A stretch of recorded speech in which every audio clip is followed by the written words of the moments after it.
కాబట్టి బీట్రూట్ని అటు రసాల రూపంలో, సలాడ్స్ రూపంలో, సహజంగా వండుకుని తినే రూపంలో, కొన్ని మెడిసినల్ ప్రాపర్టీస్ ఉన్నాయి కాబట్టి బ్యూటీకి సంబంధించిన చిట్కాల్లో కూడా బీట్రూట్ ఉపయోగిస్తుంటారు.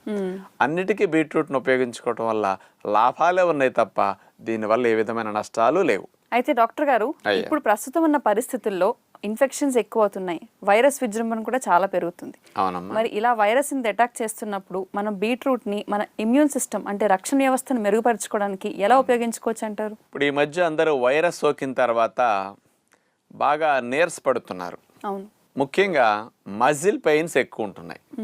ఎందుకు ఉంటున్నాయి అని సైంటిఫిక్గా తీస్తే మనము తీసుకున్న ఆహారం ద్వారా వచ్చిన ప్రోటీన్ ఆ వైరస్ ఇన్ఫెక్షన్ సోకిన దగ్గర రక్షక దళాలకే ఎక్కువ ఉపయోగపడుతున్నది. మన మజిల్స్కి సరిగా ప్రోటీన్ అందటల్లా. మజిల్స్లో ఉండే కణాల్లో మైటోకాండ్రియల్ ఎనర్జీని ఉత్పత్తి చేయట్లేదట. కండరాల